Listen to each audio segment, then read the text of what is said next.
Sebelum kita bersama-sama menerima sabda Tuhan dan merenungkannya, mari kita bersatu dalam doa. Kita mohon hikmat dari Tuhan.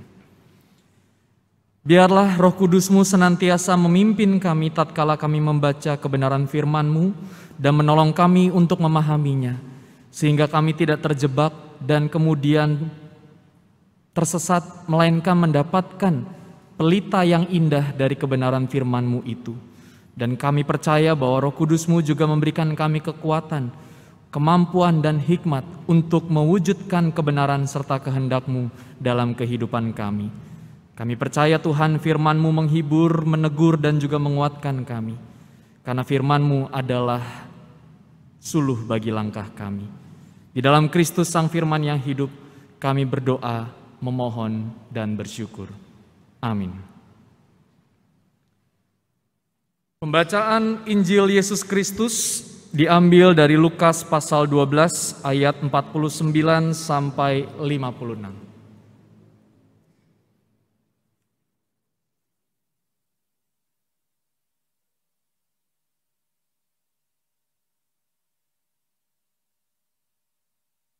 Firman Tuhan dinyatakan kepada kita demikian. Aku datang untuk melemparkan api ke bumi dan betapakah aku harapkan api itu telah menyala. Aku harus menerima baptisan dan betapakah susahnya hatiku sebelum hal itu berlangsung. Kamu menyangka bahwa aku datang untuk membawa damai di atas bumi?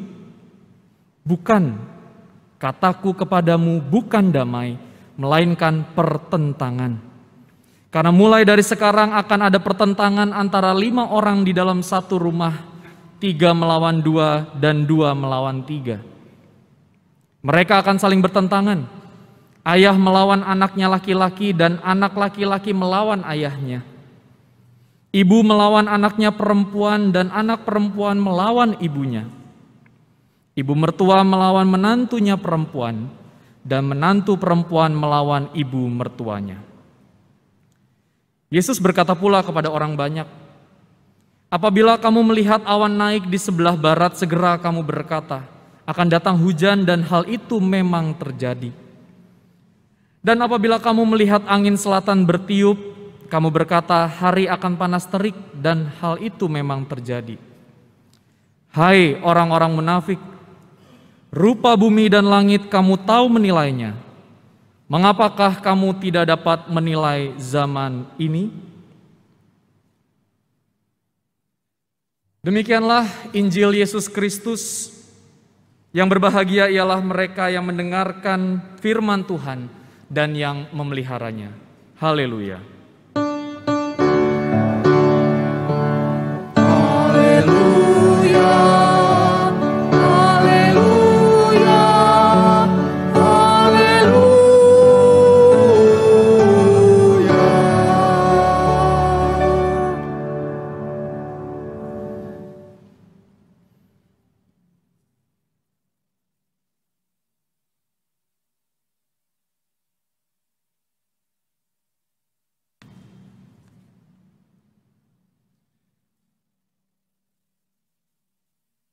Yesus membawa pertentangan menjadi tema yang agaknya nggak lazim buat kita pikirkan, betul ya Bapak Ibu ya?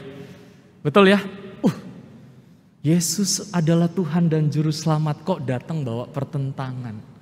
Ya, dan itu tercatat di dalam Alkitab. Gimana kita kemudian bisa mendalami dan juga merenungkan tema ini? Sadar atau tidak Bapak Ibu yang terkasih dalam Tuhan Yesus Kristus, ngomongin soal pertentangan itu sesuatu yang sangat dekat dengan kita, setuju gak sih? Setiap kita apakah selalu iya-iya aja, sama-sama aja, atau ada beda-bedanya dalam rumah tangga misalnya? Dalam kerja kelompok sama temen, kakak sama adik bisa banget bertentangan, betul? Bukan cuma bertentangan, wis padu, apa namanya? Kelahi, keladi. Ya, pasti ada masa-masa di mana anak-anak, baik itu kakak adik, saudara, kerabat, bahkan kita, entah itu di pekerjaan ataupun di lingkungan tempat kita tinggal, bahkan di kehidupan persekutuan gereja ada pertentangan-pertentangan yang terjadi. Mungkin ketika kita tidak setuju pada sebuah keputusan, tidak setuju pada sebuah realita, ada pro dan kontra. Betul ya?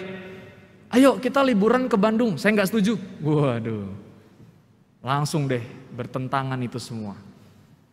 Kubu mama, siapa yang mau ikut? Kubu papa, siapa yang mau ikut? Demikian juga dalam kehidupan bergereja, pro kontra bukan sesuatu yang tidak mungkin terjadi. Ada saja. Ketika kita pertama kali pandemi, ya, pro kontra terkait mau ibadah online, live streaming, rekaman dan segala macam itu menjadi perbincangan yang selalu memunculkan pertimbangan, perdebatan dan lain sebagainya. Belum lagi kalau pertentangan itu didasari dengan suka atau tidak suka. Dan biasanya ini yang paling sering terjadi. Saya nggak suka sama mantu saya. Saya nggak suka sama kelakuan dia. Oh kok sama saya biasa aja? Enggak, sama saya kok gitu orangnya. Dia ngeselin, saya nggak suka. Kok sama saya baik aja? Akhirnya dia yang berantem. Gara-gara satu orang masalah suka nggak suka, bisa bertentangan, betul nggak? Ya, masalah juga potongan rambut teman kita, sahabat kita. Aneh potongannya, gue nggak suka. Loh, rambut saya, kenapa situ yang rempong? Wah, yang tadinya kondisinya baik-baik saja oleh karena suka nggak suka, menjadi sesuatu yang menimbulkan pertentangan.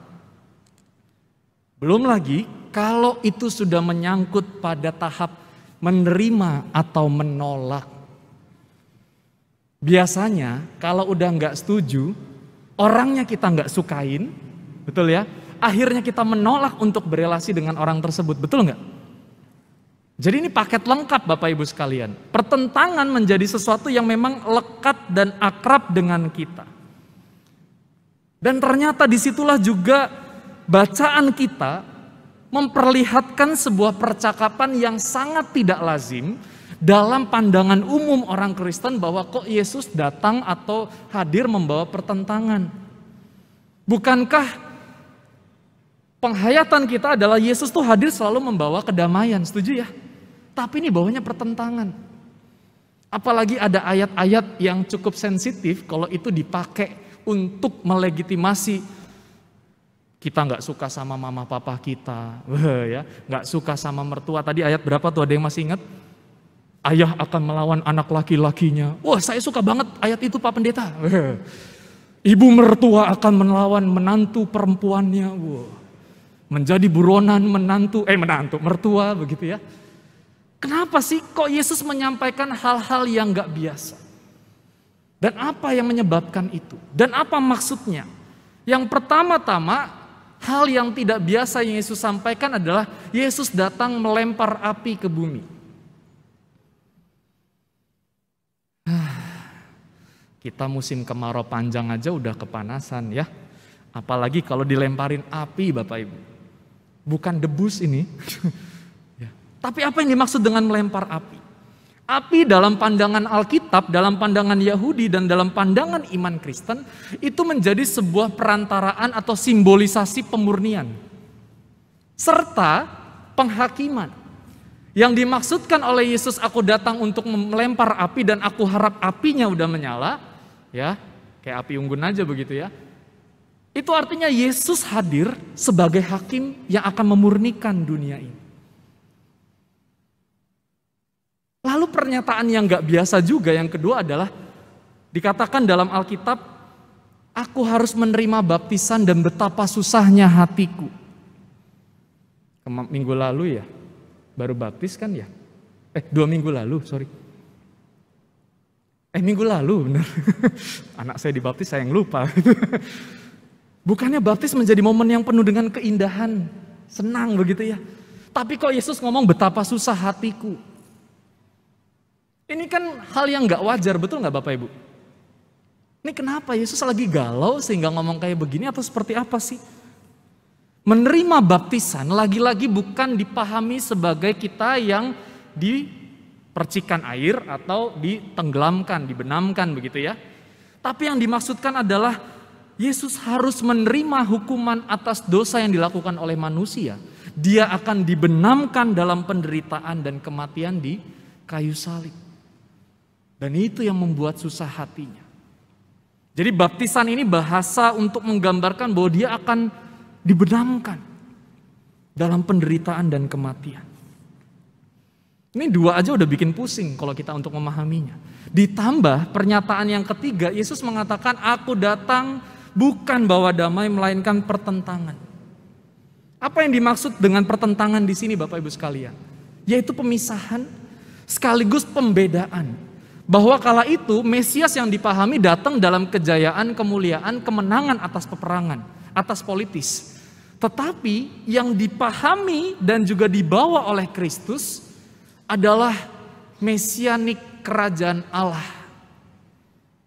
Di mana yang dihadirkan bukan kekuasaan politis, melainkan kedaulatan ilahi. Dan itu berarti yang dihadirkan adalah berita Injil. Dan berita Injil ini menggoncangkan Bapak Ibu sekalian. Ketika pemahaman kala itu mesianik datang dengan membawa peperangan, emang Yesus pernah ngajak orang perang Bapak Ibu? Dalam Alkitab? Enggak ya. Tapi apa? Kalau pipimu ditampar kasih yang satu, kan begitu ya? Ini kan sesuatu yang mengguncangkan. Kalau ada musuh doain. Berita Injil atau berita yang Yesus sampaikan itu menggoncangkan. Sehingga itulah yang kemudian menimbulkan pertentangan. Nah menariknya, pertentangan yang Yesus ambil contohnya adalah dimulai dari keluarga. Maka Yesus mengatakan, ibu akan melawan anak perempuan lawan balik. Bapak lawan anak laki-laki, balik lawan. Mertua ke menantu. Apakah kemudian ini melegalkan, membenarkan kekerasan dalam rumah tangga? Enggak ya. Tapi mau menggambarkan begini.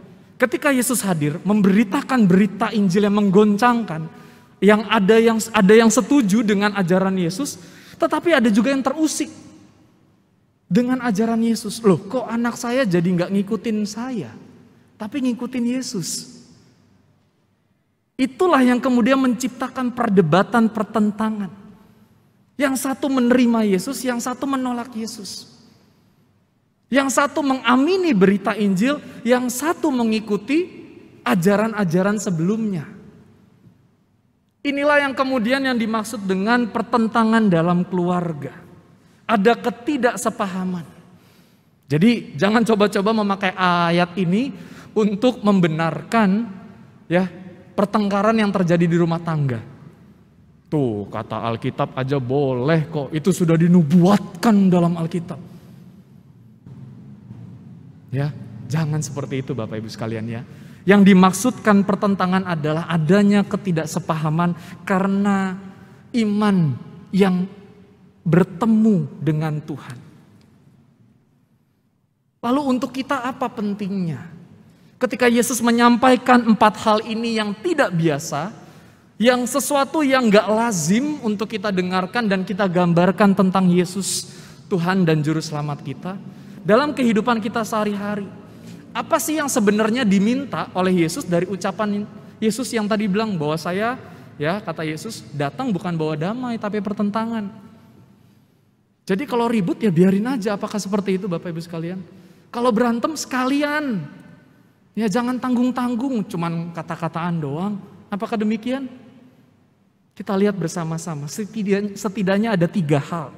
Dari ungkapan bahwa Yesus datang membawa pertentangan, ada 3 hal yang ingin menegur kita bersama. Apa sih yang diinginkan dari ucapan Yesus itu? Yang pertama adalah Bapak Ibu Saudara sekalian, Yesus meminta agar kita tuh memilih beriman pada Yesus Sang Juru Selamat yang dijanjikan untuk menyelamatkan kita. Kalau tadi di Lukas pasal 12 ayat 56 sampai 57 dikatakan oleh penulis Injil Lukas begini. Hai orang-orang munafik, rupa bumi dan langit kamu tahu menilainya. Mengapakah kamu tidak dapat menilai zaman ini? Dan mengapakah engkau juga tidak memutuskan sendiri apa yang benar? Ini adalah sebuah pernyataan dan sekaligus pertanyaan Yesus. Mereka sudah melihat karya Yesus, mereka sudah melihat bahkan merasakan bagaimana mujizat Yesus, pengajaran Yesus. Tapi kemudian apa yang mereka lakukan adalah menolak Yesus. Sehingga Yesus berkata, kamu bisa tuh ya ngelihat kalau misalnya angin muncul, awan muncul dari barat, ntar lagi hujan. Sama kan kalau ini udah mendung-mendung, aromanya udah aroma air, hujan gitu ya, kita bisa. Tapi kok nggak bisa menilai kesempatan bahwa yang ada padamu adalah Yesus, Sang Mesias itu. Mesias yang dinubuatkan, Mesias yang dijanjikan untuk menyelamatkan. Dan kadangkala Bapak Ibu Saudara-saudara sekalian, seringkali kita pun juga luput ataupun juga teralihkan, tergoyahkan iman kita ketika kita bicara soal iman pada Yesus di tengah situasi penuh dengan godaan. Sebenarnya ayat ini adalah kelanjutan dari bacaan-bacaan kita sebelumnya. Minggu lalu kita bahas soal 2 minggu berturut-turut kita bahas soal cuan yang bisa menggantikan pusat atau fokus kita pada Tuhan. Setuju? Ya. Dan itu juga menjadi salah satu godaannya. Kadangkala godaan zaman ini mungkin tidak seberat waktu zamannya Yesus, tapi lebih variatif Bapak Ibu sekalian. Betul nggak? Godaannya apa? Harta, tahta, cinta, sepeda, enggak sepeda lagi. Apalagi? Ya, pokoknya banyaklah, silakan tambahin sendiri. Sehingga menggoyahkan iman kita, bahkan ketika kita dalam kondisi titik terendah pun kita bisa mempertanyakan, benarkah Yesus Sang Juru Selamat? Benarkah Dia yang akan menyelamatkan? Belum lagi Bapak Ibu sekalian, ya, di ayat 57, mengapakah engkau juga tidak memutuskan sendiri apa yang benar? Aduh, ngomongin soal kebenaran. Mana yang lebih banyak, kepalsuan dalam hidup atau kebenaran dalam hidup? Pembunuhan aja bisa dipalsukan. Betul ya? Barang-barang yang palsu mungkin lebih nikmat gitu. Ya. Bicara lagi soal kebenaran gimana? Disinilah sebenarnya Bapak Ibu sekalian ada banyak tarik-menarik antara hidup kita ketika kita harus fokus pada kebenaran di dalam iman kita pada Yesus Kristus. Tetapi ada banyak ajaran-ajaran ataupun godaan-godaan palsu yang menjauhkan kita dari Tuhan. Belakangan ini viral, seorang pesulap merah membongkar praktik goib, praktik goib lagi. Oke, ntar di YouTube tiba-tiba saya ini lagi, ya, membongkar. Kenapa? Karena ternyata praktek perdukunan itu untuk menipu, mendapatkan uang. Dan tidak sedikit juga kita, jangan-jangan orang Kristen juga masih berkecimpung dengan hal itu. Alih-alih benar padahal sebenarnya palsu. Dan ternyata kita meragukan tanpa sadar iman pada Sang Juru Selamat yang menyelamatkan kita. Maka dari itu ajakan pertama-tama ketika Yesus datang membawa pertentangan, itu mengajak kita untuk yuk pilih iman kita hanya kepada Yesus Sang Juru Selamat. Mau ada godaan kek, mau banyak kepalsuan, ya justru di tengah kepalsuan cari dong yang benar. Kan begitu ya? Disinilah panggilan pertama kita dan ini yang Tuhan Yesus minta. Yang kedua Bapak Ibu sekalian, Yesus membawa pertentangan, mengajak kita untuk mengubah kebiasaan diri dan sikap hidup dengan menghidupi kebenaran firman Tuhan. Dalam sebuah kelas katekisasi, bukan sebuah sih, kelas katekisasi yang sedang berjalan, kami membahas tentang dasatitah, 10 perintah. Lalu kami menanyakan begitu ya, dari 10 perintah itu, mana yang paling sulit dilakukan? Satu. Yang kedua, mana yang paling mudah dilanggar? Paham ya? Dasatitah apa aja sih? Masih ingat nggak? Ya pokoknya itulah Pak, ingat ada 10. Yang paling ingat jangan membunuh, jangan berzina, jangan mencuri, jangan bersaksi dusta, begitu ya. Nah pertanyaannya mana yang paling bisa dilakukan atau mana yang paling mudah untuk dilanggar? Wah banyak yang bilang yang hukum ke-10 Pak, jangan mengingini barang sesamamu. Karena kalau udah ngelihat pengennya tuh, pengen aja Pak, gitu ya. Sehingga menciptakan ambisius dalam diri saya Pak.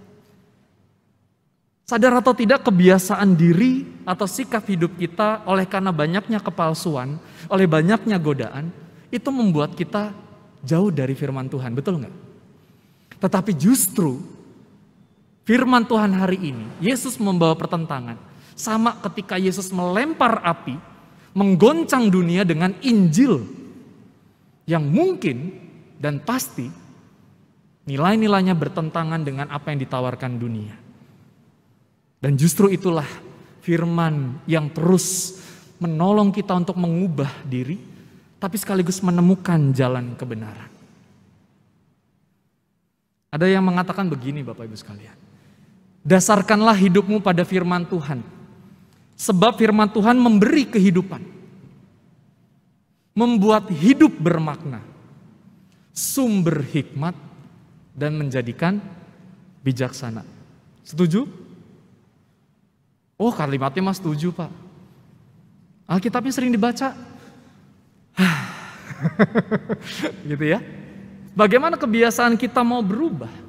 Kalau sumber pemberi makna, sumber hikmat, sumber bijaksana dan sumber kehidupan itu sendiri, kita tidak pernah mendalaminya dan tidak pernah menghidupi. Atau jarang, bukan tidak pernah, jarang. Disinilah ucapan yang kedua, Yesus datang membawa pertentangan. Artinya firman Tuhan akan selalu mengguncang diri kita. Untuk apa? Untuk menemukan jalan kebenaran. Ketika kita berlaku salah, masih ada kegelisahan, masih ada guilty feeling, masih ada perasaan malu, maka bersyukurlah. Karena hati nurani kita yang dikuasai oleh Roh Kudus digetarkan untuk mengingat kembali apa yang Kristus inginkan. Bukan semata-mata hawa nafsu kita. Bukan semata-mata keinginan kita. Dan yang terakhir Bapak Ibu Saudara sekalian, Yesus membawa pertentangan sebenarnya mengajak kita untuk tetap mengupayakan damai. Sekalipun ada penolakan dan pembedaan terhadap kita. Katanya bawa pertentangan, Yesus bilang gak akan bawa damai, tapi bawa pertentangan. Tapi kok yang diminta dari kita adalah mengupayakan damai sekalipun ada penolakan dan pembedaan. Ini kan aneh. Tapi kalau kita baca ayat berikutnya, Yesus mau mengarahkan kita ke sana. Yesus membawa pertentangan berarti memberikan pembeda buat kita. Sadar atau tidak mungkin kehidupan kita penuh dengan hal yang menjungkir balikan kita. Entah karna diskriminasi, entah karena ketidakadilan. Mungkin kita di lingkungan rumah hanya satu keluarga yang percaya pada Kristus. Atau mungkin seorang diri di kos-kosan kek. Ya. Terus kita mendapatkan diskriminasi. Oh bukan Pak, saya dapatnya penghambatan. Saya gak bisa naik jabatan karena apa? Saya Kristen. Persekusi pula. Mau bangun gereja, tunggu dulu. Ada hambatan. Atau mungkin pembulian, perundungan. Di sekolah, karena kita mengimani Tuhan kita Yesus Kristus. Sehingga kita dikucilkan. Kalau Roh Kris mau ibadah, itu di kantin paling belakang pojok, dekat pengkolan, nah udah situ. Gak ada lampu, gak ada colokan, udah di situ.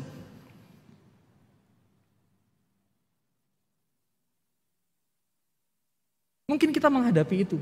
Reaksi kita apa? Ya balas dong Pak. Mata ganti mata. Gigi ganti tambelan. Gigi ganti gigi kan gitu ya.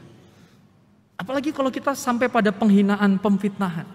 YouTube sana ngomong begini tentang Tuhan Yesus. Gak mau kalah dong. Kita bedah pemahaman-pemahaman ajaran mereka dari sisi kita. Ribut sana, ribut sini, ayo debat.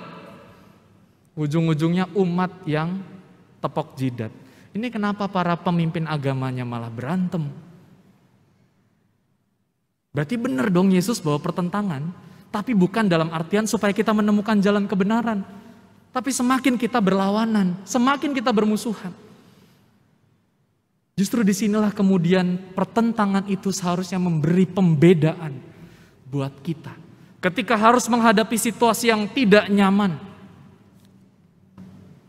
Tetapi yakinilah ada api yang akan memurnikan kita dari situasi ketidaknyamanan itu. Maka dari itu Bapak Ibu sekalian, sikapi penolakan dengan tenang dan sabar. Dan jangan berhenti berbuat baik karena mengalami penolakan itu. Kita bersyukur bahwa hari ini firman Tuhan menguatkan kita. Di tengah situasi mungkin ada banyak konflik, ada banyak perdebatan, pertentangan yang terjadi di keluarga, di lingkungan rumah dan lain sebagainya. Bahkan termasuk bangsa ini terus digoncang dengan isu-isu diskriminasi, sara, penghinaan, pemfitnahan dan lain sebagainya. Mari kita bersama-sama mengingat bahwa kita adalah anak-anak Tuhan yang diajak oleh Tuhan, diminta oleh Tuhan untuk menemukan jalan kebenaran. Jalan yang mungkin akan dunia tolak. Jalan yang mungkin akan mendapat cemoohan. Tapi disinilah justru menjadi sebuah kekuatan bagi kita. Tanggal 17 kita akan bersama-sama merayakan kemerdekaan kita. Kemerdekaan sebagai bangsa. Tapi sadarilah kita juga merdeka dari dosa. Maka saya ingin menutup renungan ini dengan ayat yang diambil dari Galatia pasal 5 ayat 13. Saudara-saudara, memang kamu telah dipanggil untuk merdeka. Tapi janganlah kamu mempergunakan kemerdekaan itu sebagai kesempatan untuk kehidupan dalam dosa, melainkan layanilah seorang akan yang lain oleh kasih. Mari kita tetap menyatakan damai. Kita telah Tuhan bedakan, telah Tuhan merdekakan. Nyatakan Kristus lewat setiap situasi yang kita hadapi, sekalipun situasi itu menolak dan bertentangan dengan apa yang kita imani. Tuhan menguatkan.